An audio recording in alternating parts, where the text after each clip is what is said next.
Hello, fellow Crusaders, and welcome to our very special Oscar episode. My name's Sean Wasserkrug. With me, as always, is Brian Michaels.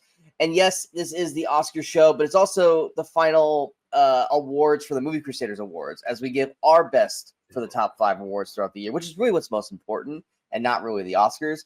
But we always do release this around Oscar time just because they're the same awards that are being given out, but ours are so much more better because we actually watch movies that are fun and not the stuffy ones. I think we maybe actually, before I even ask, Brian, how many of the Best Picture winners have you actually watched? Because that's always been the funny thing. How many of the actual Best Picture nominees did you watch this year? 1, 2, 3, 4, 5.5. 5.5. What's the half? A Complete Unknown. I've not seen the whole thing, but I've seen a good section of it. Okay, I've watched 4. I'm doing a quick read through here. Yeah, I've watched 4 of the Best Picture. Oh no, sorry, 5. I left out Wicked. I've watched 5. So you're basically. More importantly, how many of the remaining ones do you have actually any interest in watching? For me, it's 0. I'm not gonna be watching it anytime soon, but eventually I would probably check The Complete Unknown out just because it's Mangold and Chalamet and Norton. I just kind of want to see what they did with it, but not enough to the point where I was even like last night. I was all caught up on my shows, and I was like, "Fuck, what do I want to watch?" And I saw A Complete Unknown there, and I was like, "Yeah, I'm just not in the mood to watch a biopic, even though I like the people that are in it, and I love the director." I was like, "Nah, I'm good." And then I picked something just randomly on Netflix, and so even at that point, and like I kind of wanted to see Amelia Perez because I wanted to see what all the craziness was. I was like, nah, I'm good. I can't bring myself to watch that. Yeah, it's like I don't feel a need to watch things I don't want to watch just because they were nominated. Because I know some people like try and go through and watch like even like all the animated shorts and all the Best Picture and everything. I'm like, no, if I didn't have any interest in it before, being nominated for this is not going to make me watch it. And anybody who watches our channel, our show, they know this about us. We're not here to be act like we're the film school, stuffy people. We watch movies for entertainment. And yes, there are great quality movies that are made that aren't just fun, but that doesn't mean I'm going to be interested in every single one of them. And you guys understand that. So I mean, if I will say this, if September 5th had gotten nominated, I would have watched that. Yeah, there's some that were like on the borderline where it might have convinced me to finally watch it, but and as well as where it was like, had it been nominated, I would have watched it already. Because it didn't get nominated and it's considered a 2024 film and we are into 2025, I've been like, I'll watch that sometime down the road. But like, if it had been nominated or it was a 2025 film, I would have watched it way long time ago. But yeah, like, and then I'm sorry, I didn't even know the movie. I'm still here. Isn't that a foreign film or is it not a foreign film? Yes. Yeah. So obviously that was never on my radar, and I had never even heard of Nickel Boys until it got nominated. I only heard of it because I do these AMC secret screenings they have like a couple times a month, and everybody was like, "There's this one that everybody was hoping. Oh, I hope it's Nickel Boys," because based on the rating and runtime they give you, they were trying to predict what the movie was. And I'm like, and all these people were super excited to see this movie. I'm like, what the fuck is this movie? I've not even heard of this thing. So I looked up a trailer for it and stuff, and I was like, So I never even saw a because like there's so many trailers that pop up. Because I mean, there's just too many trailers to watch for everything that's coming out. But I'll watch random ones that pique my interest. I'm like, oh, that's a straight to on demand or kind of film. Nickel Boys never popped up for me. It was never on my radar. So when that thing came out, I was like, oh, that must be a movie that's coming out in 2025. It's like, no, that's a nominee for Best Picture. I'm like, when the fuck did this happen? Like, okay, fine. But yeah, and then the other ones, Brutalist, I can't bring myself to watch that. It just, I feel like that's like this year's The Irishman, but it's not even as long. First of all, when it's like 3.5, 4 hours long, whatever it is, and then on top of the fact that the subject matter and everything, and you know how much I like to be, sad and depressed and things like that when I watch movies. So I'm just like, yeah, this is a movie that's just clearly not for me. For people that are into that kind of thing, great. I'm glad you love it, but this is just not for me. Yes. So when we talk about the Oscars nominations, we don't have the full spectrum of it. Now, we've heard of the performances and we've heard how great they are and stuff like that. So some of those we're going to have to just kind of go off of that. But this was probably, I remember just reading the noms this year when they got released. And I was just like, is this going to be the first Oscars that I don't watch in like 15 plus years? Because I I just don't give a shit about That was me 95% of these awards this year. That was me for the 2021 Oscars.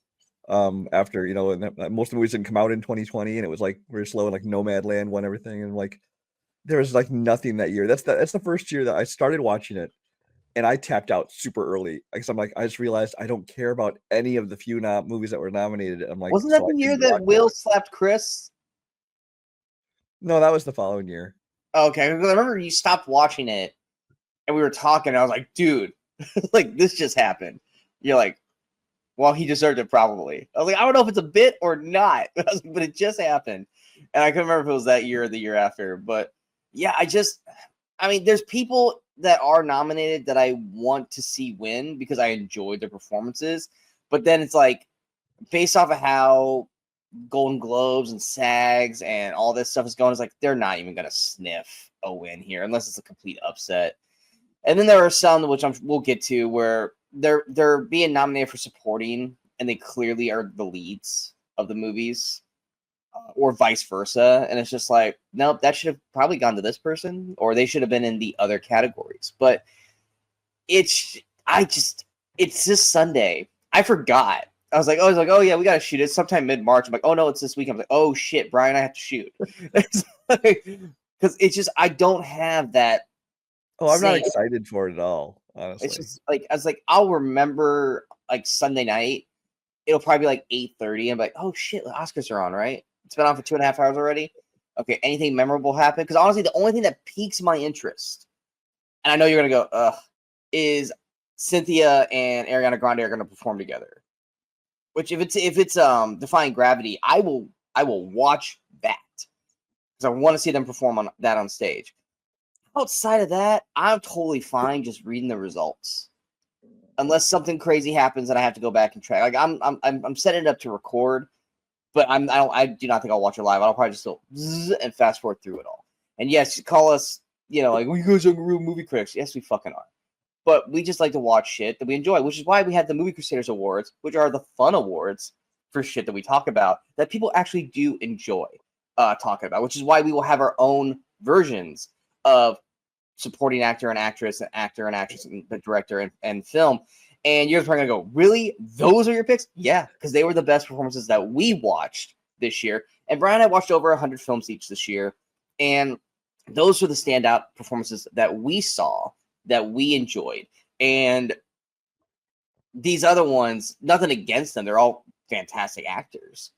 But they're just movies that we just didn't care to see or watch. Because, like I said, we're both at an age now. I think I finally entered the Brian part of the age where it's like, I don't feel the need to. And that's probably also because, I basically have like a family now and I got promoted. And there's just not enough time in the day for me anymore to sit there and waste 2-3 hours for all these films. I have a hard enough time just trying to get to watch the movies that I want to watch. Exactly. That I do to watch these shit films, or not shit films, but these over complicatedly Oscar baity kind of movies. So I finally understand Brian's case. Brian still gets to watch way more fucking movies than me, but I just don't. I have to be pick and choose now. Yeah, time's too short to waste time watching movies that you don't care about. So watch because honestly, most of the movies, Oscar baiting movies, you watch them and you're like, yeah, I can understand. It's good. It's not something I give a shit about or I care about. Usually, whenever I watch an Oscar baity film that I didn't already want to go see, if I watched it just because it was nominated, whatever, I usually end up with like no different an opinion than before I went in. It's like, yeah, I'd seen clips of this, I'd seen how good this person's performance is, but because I don't care about the story, things like that, it's like I didn't need to watch this because it didn't change my opinion at all. But I think the last movie, and I could be wrong, but it's just the first one that pops in my head. I think the last Oscar baity film that I watched, that I had no interest in watching, that I forced myself to watch, that I actually went, holy fuck, that was amazing, and I loved it, was Coda. That was the last one I avidly remember, and that was like 2020, 2021 also. And I can't remember if there's another one in between there and now where I forced myself to watch it because of Oscars and was just completely blown away. And that says something because that's almost 4 or 5 years from now, or since then. And anything else that I've watched is because I wanted to watch it, or Brian watched it and he talked it up enough for me to want to check it out, like Conclave, for instance. But I think even Conclave, we were both hooked by the trailer for that same time. So it was Yeah, just the like, trailer, wow, yeah, yeah. yeah, because like, it's like I don't care about this subject matter, but damn, they made me want to care about it. It's And surprisingly timely now because apparently the current pope is very ill. So it's like, well, we know well, how yeah, this is all going to roll out, guys. We watched the movie, we know. But anyway, let's go ahead and get this thing underway. Let's start with Best Actress in a Supporting Role, and the Oscar nominees are Monica. Most of these people actually have regular names, so I shouldn't butcher these too bad. But Monica Barbaro from A Complete Unknown, Ariana Grande for Wicked, Felicity Jones for The Brutalist, Isabella Rossellini for Conclave, and Zoe Saldana for Amelia Perez. Now, Brian, let's go to you first. Who do you think will win, and who do you think should win? this is a category where I think they're both the same. I think that it both will and should will be Zoe Saldana because she has basically been sweeping not all but most of the awards, like on the awards circuit, kind of the other award ceremonies leading up to this. I've heard nothing but great things about it. Even people that are trashing the movie say she does a pretty good job in it. And I also think that, because of some of the backlash and stuff from its star, some people that might be supporters of this movie that we don't want to vote for her in the acting category might throw their support instead in this category to support the movie, at least through Zoe. So I think that she will win it. As far as who should, for me, it was just a matter of none of these blew me away from what I'd seen. Isabella Rossellini's role is super small and doesn't really amount to much. Ariana Grande, I enjoyed her, but it didn't feel to me like an Oscar performance kind of thing. Monica Barbaro, she did a good job, but again, it was not anything major. So Zoe Saldana, I think, just kind of stood up in the crowd for me. Yeah, based on the nominees here, I only saw two of these performances. But yeah, I've been like paying attention to like who's been winning, what's been going on, and I agree. I think Zoe is going to win the award. And I like Zoe, so if she does win, I'll be happy for her because she's such a fun actress. I enjoy a lot of her movies. I just watched the trailer for this when it came out. I was like, I really even Selena Gomez. I was like, oh, cool, I like the cast, and I was like, a mafia musical or some shit, or what it is. I'm like, this is not going to be for me, and I don't want to like watch this, just like hate watch it or anything. But I do think Zoe's going to win, which if she does, I'll be happy for her. But I got to go with who I want to win or who should win for the one performance that I did see, which was Ariana Grande in Wicked. She is definitely one of those actors that or actresses that no one gave any credit to.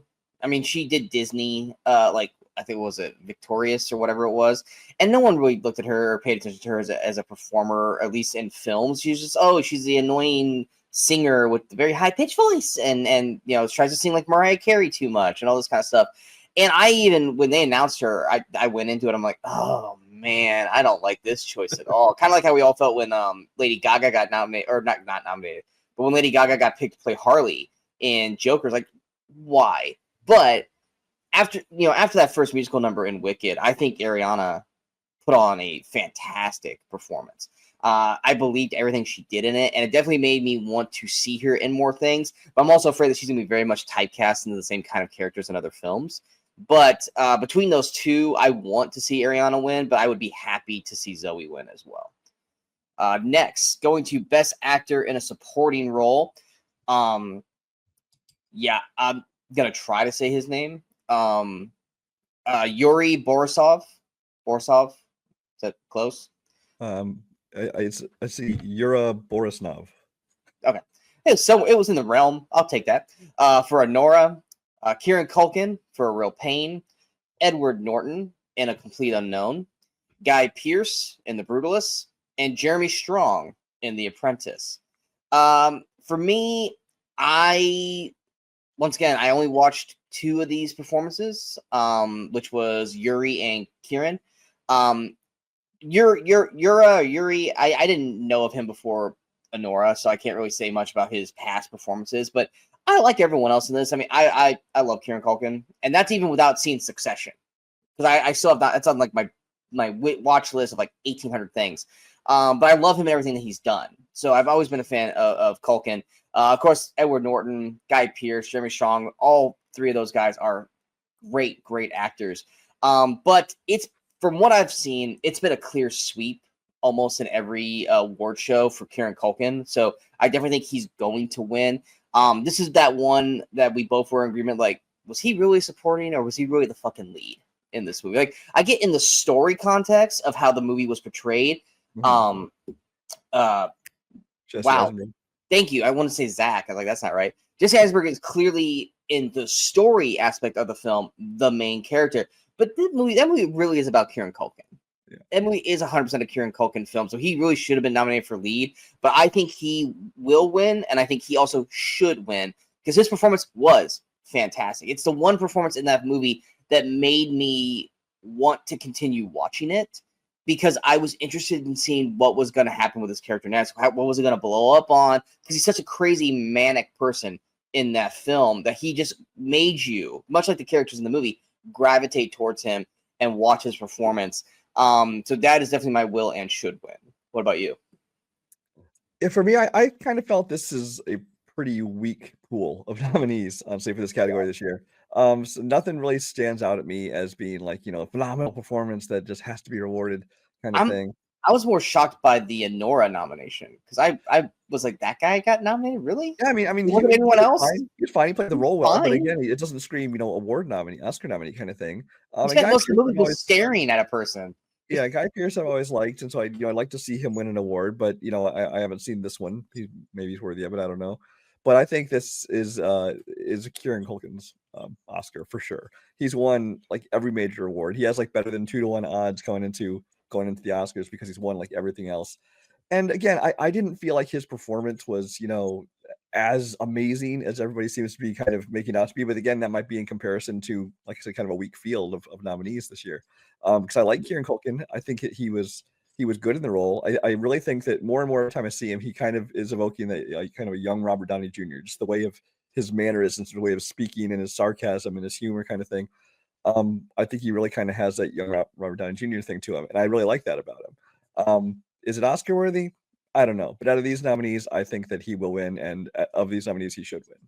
I think this one is probably the most locked in award of the night, where if they choose to not go with Kieran, it's because they want to have a shock factor. Because I feel like he's the one that's like you said, less than 2-to-1 odds. Like, yeah, everything. The only way I think that he loses this is if a film like maybe possibly a Nora, more likely something like Brutalist, if they start winning a lot of other awards, like the Best Picture and screenplays, things like that, it could be that Guy Pearce could get swept up in that and kind of got take the win there. But that'd be kind of an oddball scenario because really it's Kieran's to lose. Absolutely. Next, Best Actress in a Leading Role, and the nominees are Cynthia Erivo in Wicked, Carla Sofia Gachon, Sure. Okay, sure. And Amelia Perez, Mikey Madison in Anora, Demi Moore in The Substance, and Fernanda Torres in I'm Still Here. Brian, what are your thoughts? This is another one where for me, I think will and should match up. This will be the third one in a row. And I think it's Demi Moore. It's kind of been her and Mikey Madison kind of been the front runners in terms of the other award shows leading up to this. But I think, Hollywood loves a comeback story. That I think that they love that it kind of takes a look at, aging, actresses, females in Hollywood kind of thing as well, which, they like to kind of put a mirror up to themselves in that terms.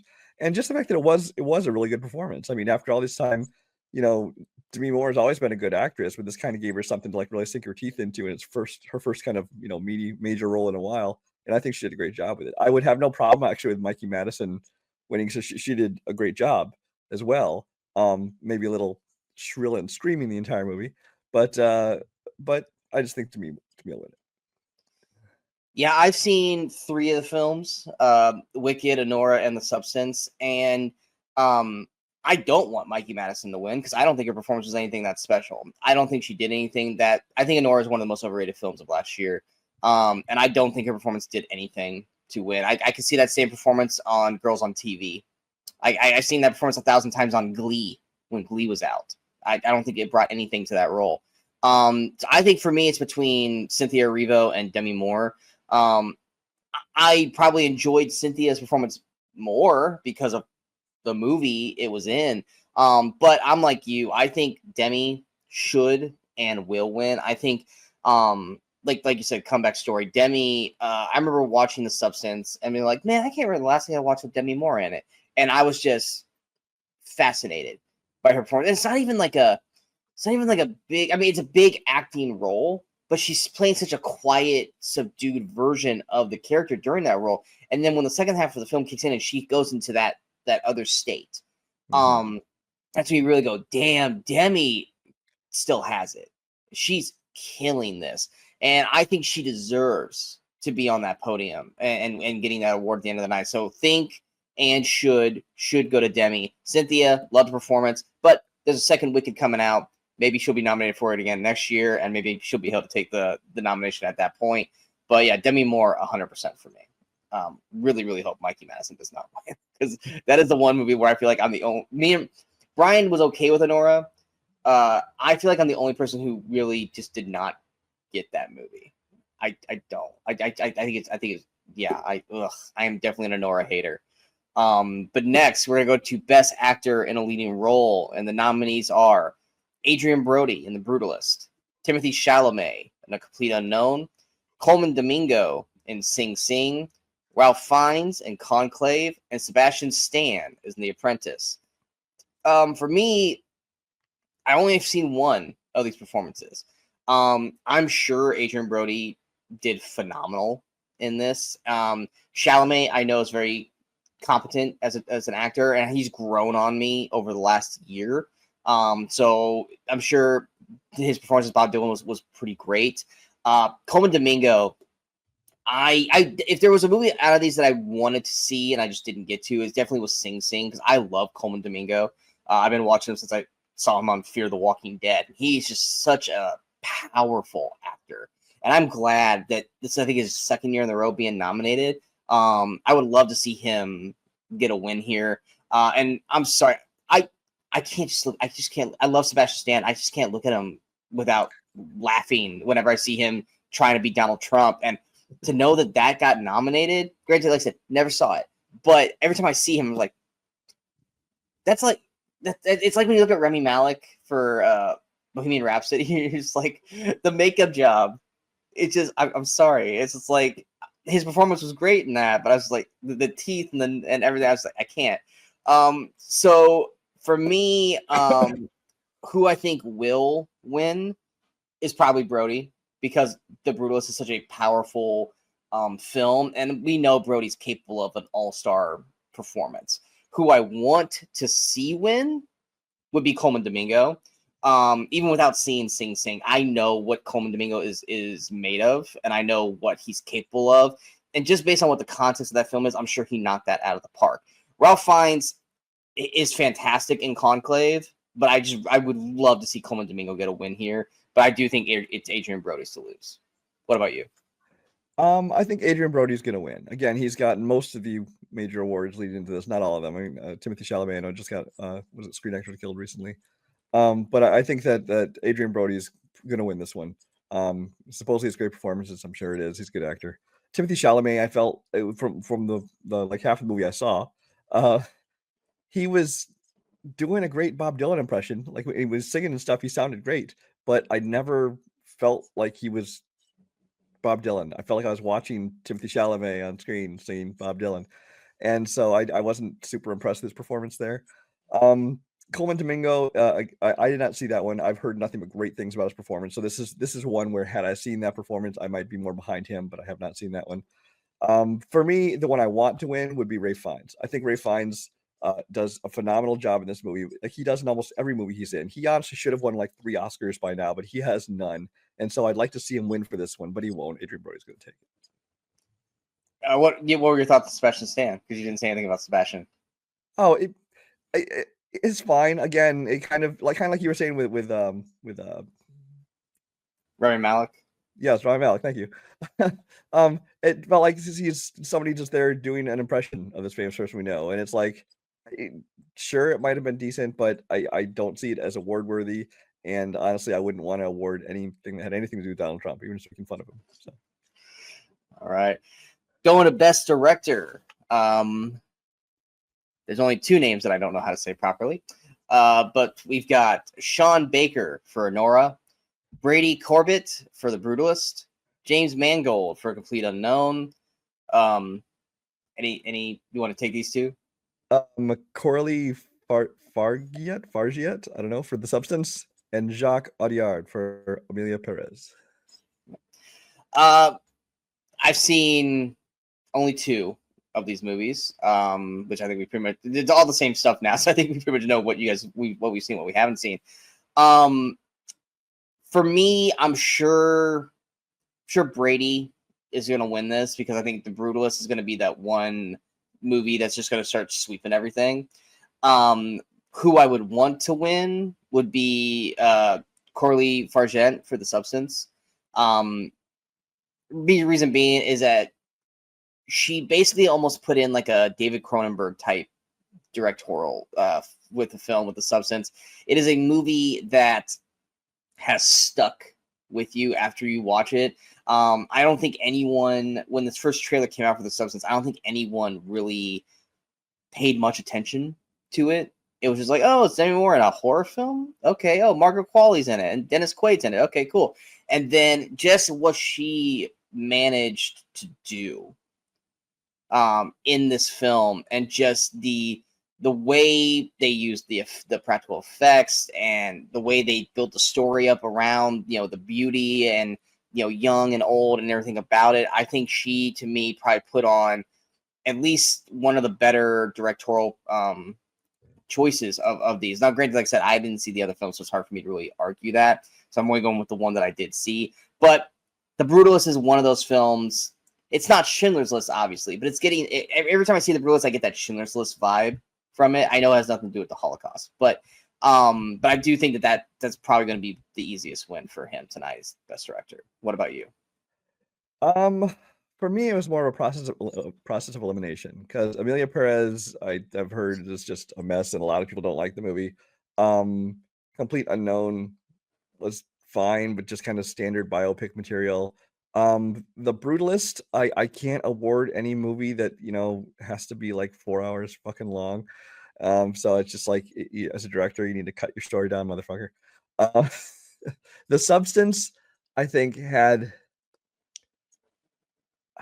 it was well done in parts, but then there's huge plot holes in it. I feel like kind of falls apart in the last act a little bit, things like that, which I think were not directed as strongly. So for me, Anora ends up getting the award just in process of elimination, because I think that it was a perfectly fine job. It was nothing, again, I wouldn't look at this movie and be like, wow, this person deserves an Oscar for directing.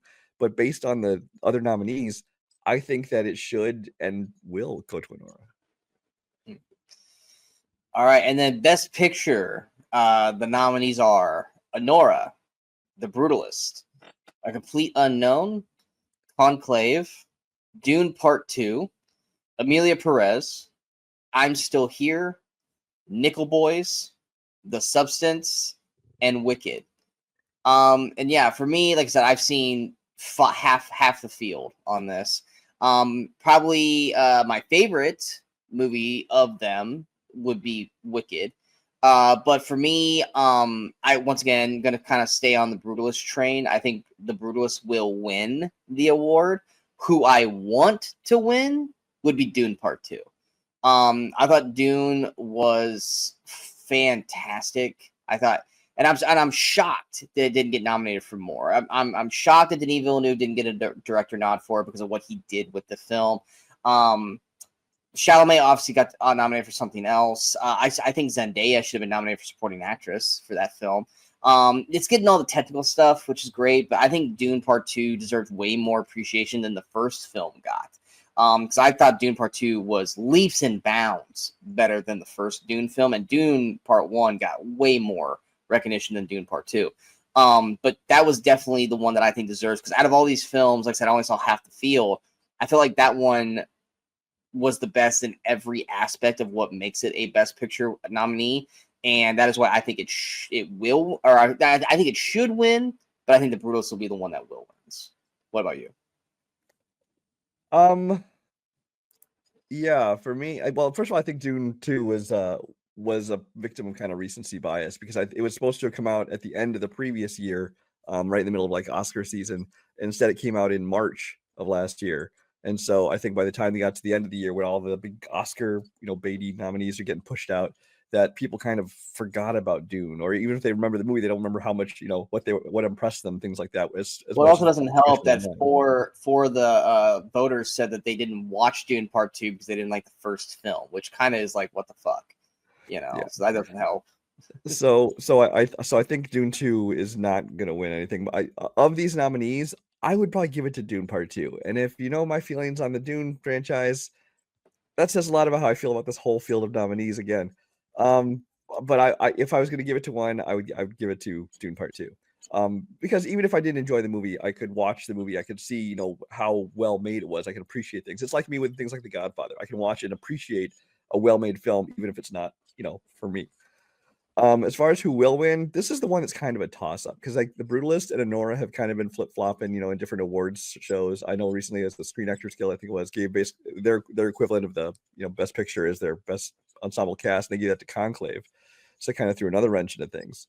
So it's kind of up in the air. I think that when it comes down to it, I think Anora is going to win. Which is actually part of the reason I gave director to Sean Baker, because I think that whoever wins picture is probably also going to take director. So if Brutalist takes this, then I think Brutalist take director as well. But I'm predicting Anora for those. Now to the fun ones. Our nominees and our not just fun. These are the ones with actual meaning, the ones people should care about. Ones that we actually watched all the fun films, and we don't scoff at this is a comic book movie or this is a horror movie. And no, these are the ones that actually truly matter. So now to the Movie Crusader Oscars. Like I said, it's going to be the same 5 categories. Let's go ahead and do Best Supporting Actor first. And the nominees are Kieran Culkin, A Real Pain, Willem Dafoe, Nosferatu, Lee Gill in Joker Folie à Deux, Corey Michael Smith in Saturday Night, and Stanley Tucci in Conclave. And the winner for Best Supporting Actor for the Movie Crusaders is Kieran Culkin in A Real Pain.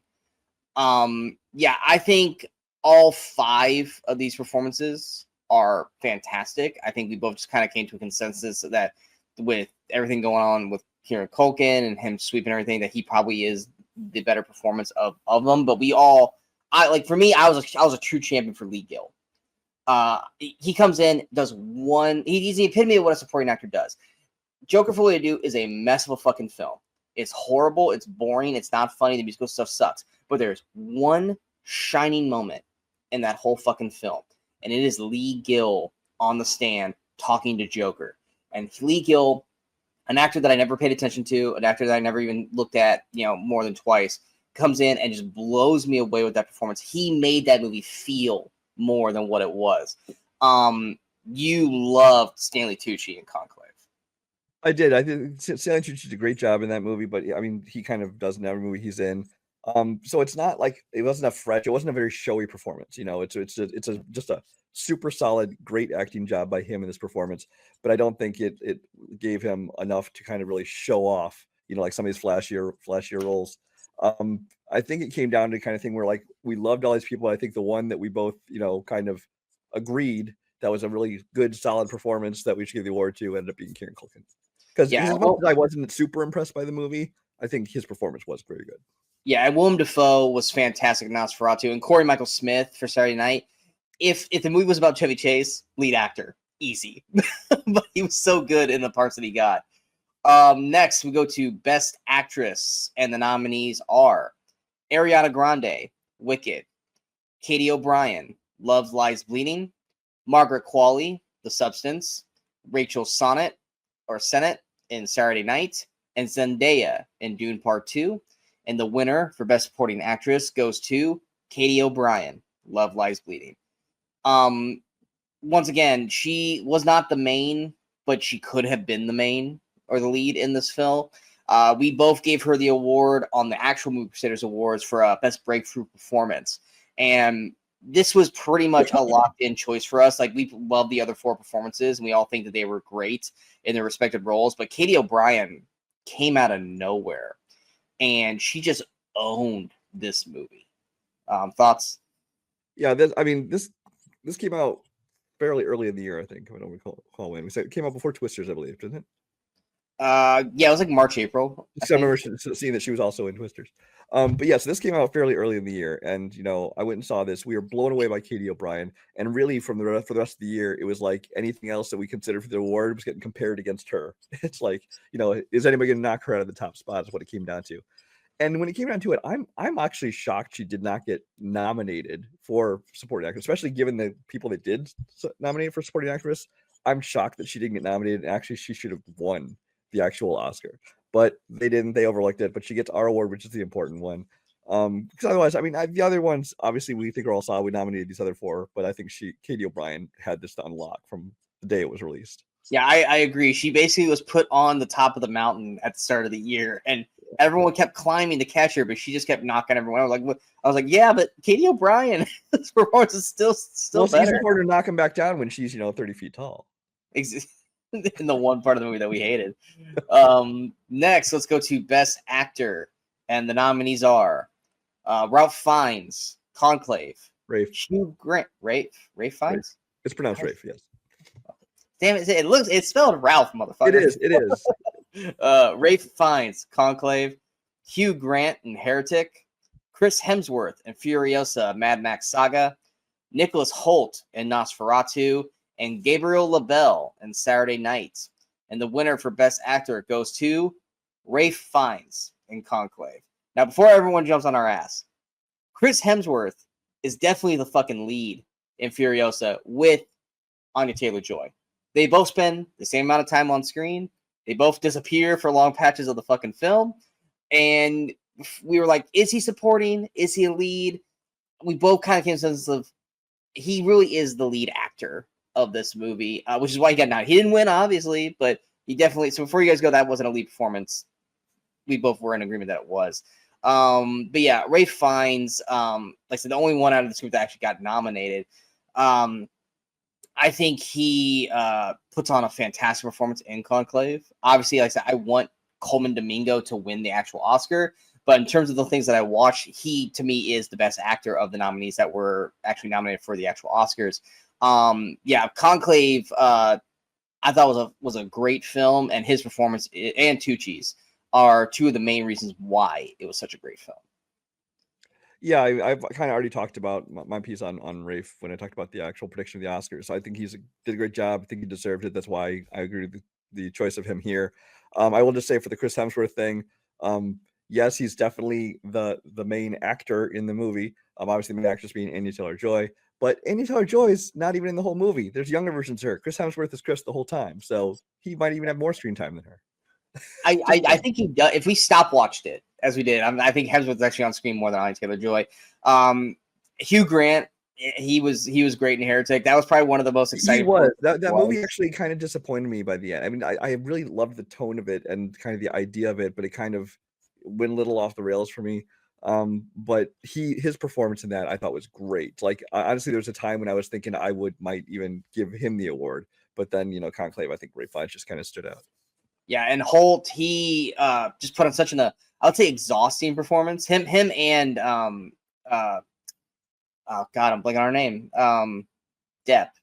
Lily Rose Depp. Lily Rose Depp.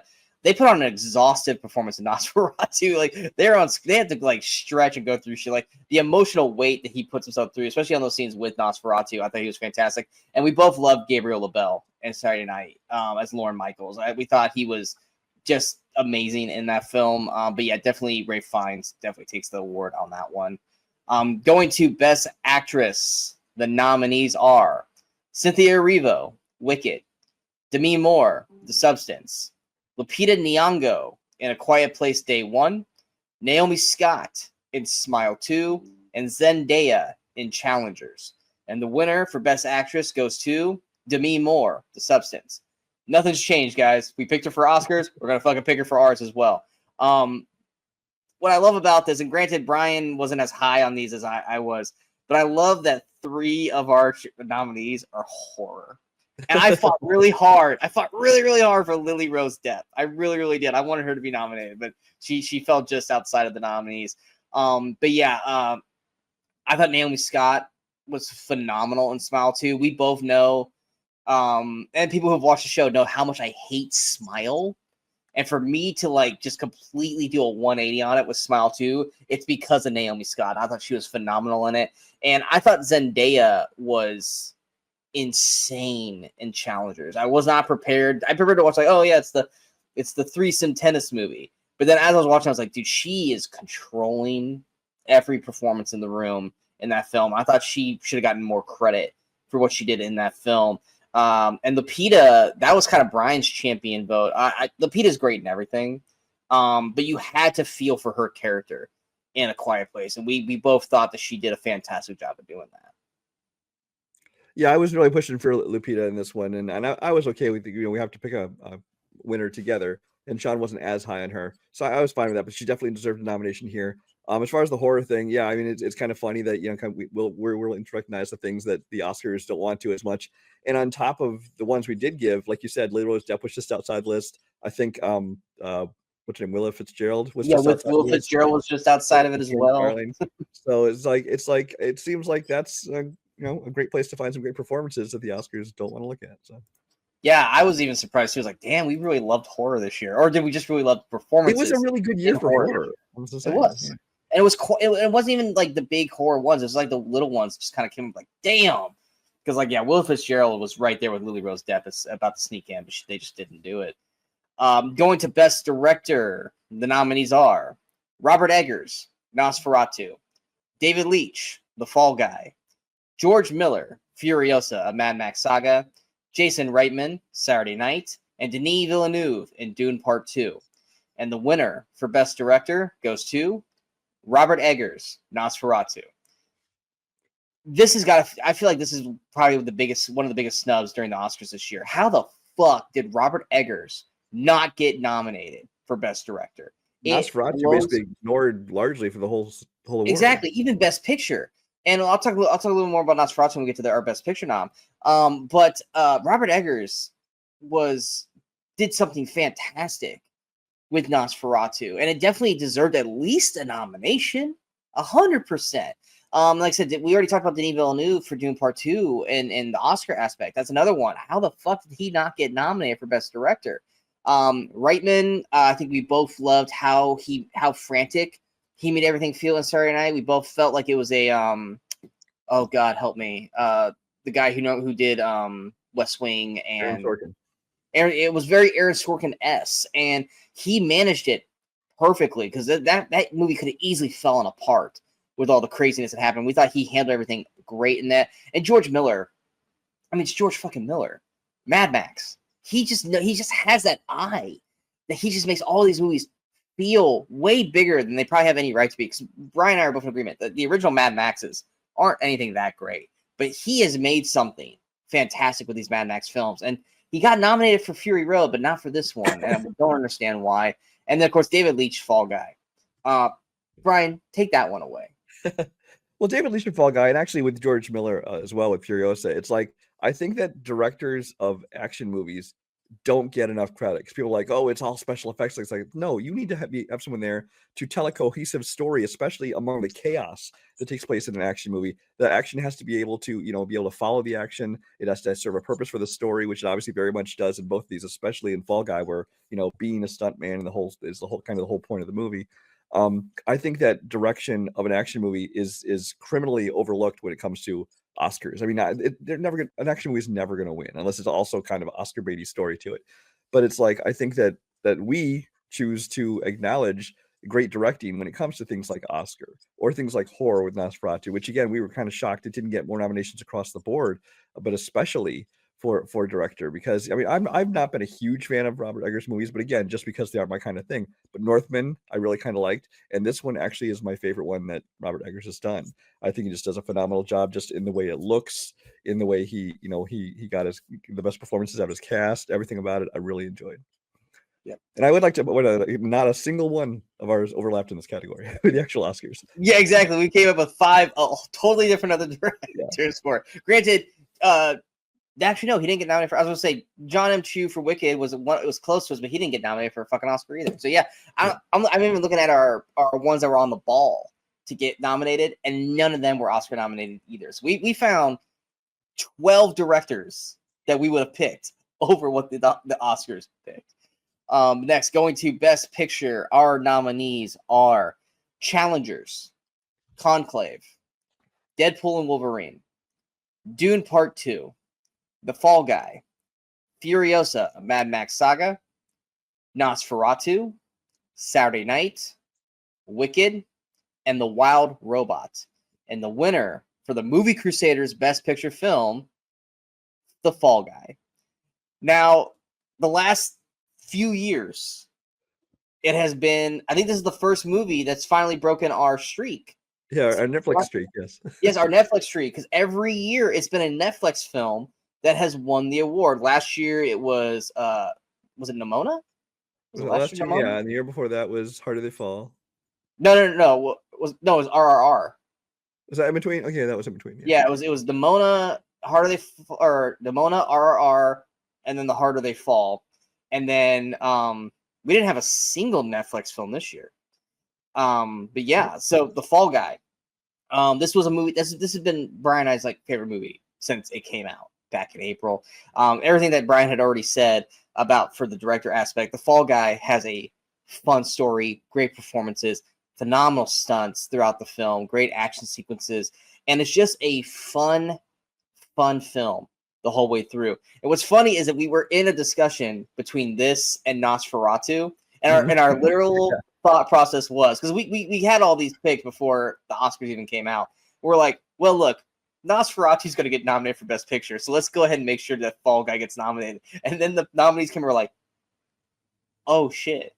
Yeah, we weren't prepared to, of the nominees, say Nosferatu should win the Oscar. But then it wasn't even on the list. So we're like, oh. It's like, do we change our vote? And we're like, nope, we're going to stay with what we said. It's going to be Fall Guy. Nosferatu's just right fucking there.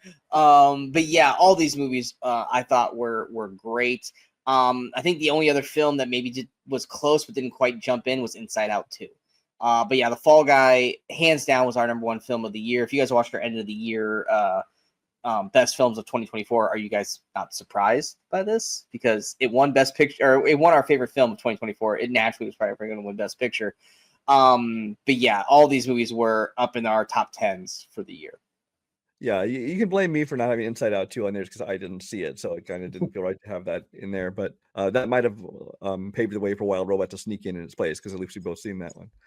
But yeah, Fall Guy was our favorite movie of the year, so we're gonna give it our Best Picture of the year, because that's what we go by, is what we enjoy, what we want to see. And Fall Guy kind of had everything. I mean, it was already one of our most anticipated movies of the year, and I think it pretty much lived up to all our expectations. It had a great action sequences to it. Obviously, had great comedy to it. There was a whole romance thing, which I wasn't expecting as much of that in the movie, but that was well done. The acting was well done. The effects were well done. It's like across the board, I think everything about this movie just hit perfectly right and made for the most fun I had at the theaters this year. And all you idiots didn't fucking watch the movie because it made no money. All you people that complain that all we get anymore are sequels and remakes. Yeah, this is on you. Same thing goes with Furiosa. Same fucking thing. They make some unique new films. Mad Max is a franchise, but still. And you guys don't go see those, and you guys get mad when the only things that are in theaters are MCU and Pixar. Oh, even Pixar, that they just kind of came back into theaters really with Inside Out too. But yeah, it was a crime how everyone treated The Fall Guy this year. And we are I feel like we're two of the most championed up people for The Fall Guy. So David Leitch, get a hold of us, guy. We love you. We love you. We want to see more of this shit. Please bring it to us. But that is the final aspect of the Movie Crusaders Awards. If you guys want to see all the other awards that we nominated earlier, please check out our 2025 Movie Crusaders Awards, which talks about all the movies of 2024. There's 18, 19 awards we give out during that, and they're all fun and enjoyable awards throughout. But yes, what are your guys' thoughts on the Oscars? I'm sure you guys have plenty of opinions on it. It's how can you guys pick if you only watch 2 of the fucking films? Because it's our fucking show, and we do whatever the fuck we want to do. But yeah, the Oscars is this Sunday. Like I said, I probably will check in to see how Ariana and Cynthia do with their song, and then I'll probably just read the results because, like I said, I don't really give a shit about this year's awards because I feel like the nominations this year sucked. Brian definitely won't be watching it because he never watches the Oscars anymore. I used to watch them religiously. I was the kind of person that like hosted Oscar parties and stuff until eventually like my friends kind of all moved away, and so it's kind of just me. And I still watch it every year. But the last couple of years, it's kind of more on in the background than sitting down and focusing watching it. But I'll have it on, but I'm not excited. Yeah. But let us know your thoughts below. What you guys think of your nominees? Who do you think is going to win for the Oscars, and who would you nominate this year? Much like we do for the Movie Crusaders Awards. But yeah, if you guys like this episode, feel free to hit that like, share, comment, subscribe, all that kind of stuff. Don't forget to follow us on all the social media outlets you see below. There were some movies that came out in the past week, but none that were really like stand out of like, we need to talk about this. The only thing I think of note was The Monkey, and you were okay with it, and I fucking hated it. So that's pretty much where you get our assumption of The Monkey. Basically a big turnaround from Longlegs, where I thought Longlegs was okay, and Brian thought it was one of the worst fucking films of the year. I feel the same way about The Monkey, and yeah, we basically did a complete 180. So, what the hell's his name? The director? I don't even remember. The director from Longlegs and Monkey. Dude, you pick a fucking lane. You're either I feel like it's gonna be one of those things where it's like either I'm gonna like it and Brian's gonna hate it, or vice versa. I don't Osgood Perkins or something like that. I don't know. Yeah. Osgood Perkins. Other than that, there hasn't really been anything real of note that's been a standout. Is there anything for you that's popped up that you've been like? No, I was just looking because I just saw Last Breath this week, which comes out this weekend, which is, I mean, it was fine, but it's kind of like not a whole lot to it. Also coming this week is My Dead Friend Zoe, which I was still on early screening that one. That one's pretty decent.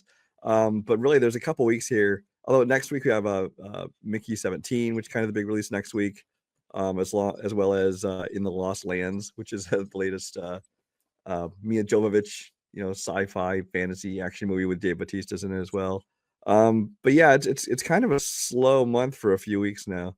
Although we do have Daredevil coming this week on TV though. Yeah, Daredevil comes out on March 4th on Disney Plus, so we'll definitely be watching that. Also coming out next week, two movies that you didn't mention: The Rule of Jenny Penn, which will be on Shudder. We talked about that a couple weeks back with John Lithgow and Jeffrey Rush, and then at least for me, Queen of the Ring comes out. I don't know if it's going to be in my area, so I can't really say there's going to be a review for it because it might be one of those that I'll have to wait for it to pop on demand because I don't know how big of a wide release it's going to get. I think it's mainly going to be Mickey 17 and maybe In the Lost Land that I'll get in my area. So Rule of Jenny Penn and Queen of the Ring, I'll watch at some point. It's just not going to probably be anytime soon because I'm probably not going to get those in my area, so I'll have to wait for them to drop on demand, even though Shudder is on demand, but I don't have Shudder. So I'll just have to wait for that to pop up somewhere else. But I will say this standout-wise, and I know Brian didn't watch it, and he doesn't seem like he wants to watch it. Your Friendly Neighborhood Spider-Man on Disney Plus. Fucking amazing. It is. I almost wanted to shoot my own video for it, but I decided to not do it. Rivals X-Men 97 for best Marvel animated film this year, which I know I put that on a pedestal, and Brian's not going to watch it going, dude, what the fuck are you talking about? But the Archie Comics look of the comic, I wasn't really loving it at first, but then by the end of it, I thought it was fucking amazing. The voice work, the detail to the side characters. This is a Spider-Man show, but they spend so much time with the side characters that you care about the whole fucking cast as a whole. Everything about this, I fucking loved. It's getting at least 3 seasons. I want season 2 now. That is how much I fucking loved Your Friendly Neighborhood Spider-Man. If you guys have not watched it yet on Disney Plus, like I said, I know Brian hasn't. You definitely should check it out. It's 10 episodes. They go by with a breeze, and I fucking loved it. Yeah, there's one thing I'm going to plug for this week. I've been watching Paradise on Hulu. It's a series with Sterling K. Brown and James Marsden. I wanted to watch it. I think I'm waiting for the season to end before I check it out. Next week's the season finale. The episode the one I just watched like last night, phenomenal. Maybe the best episode of the series so far because it's only 8 episodes for this season. But it's a great show, great performances. It's really suspenseful. It's got all kinds of twists and turns. If you don't know much about it already, don't go reading about it because you don't want to know all the twists and turns going into it.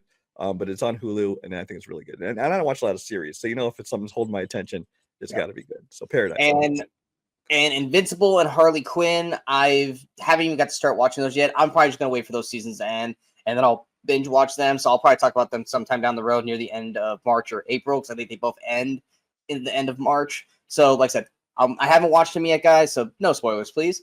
But I'll talk about those again, probably on a Movie Crusaders chat about once I get them watched. But anyway, we hope you guys enjoyed this episode. We are the Movie Crusaders. I'm Sean Waskirk. That is Brian Michaels. And until next time, in case we don't see you, go watch some movies, go have some fun.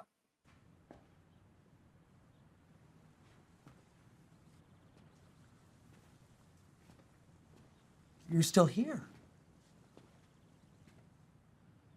It's over. Go home.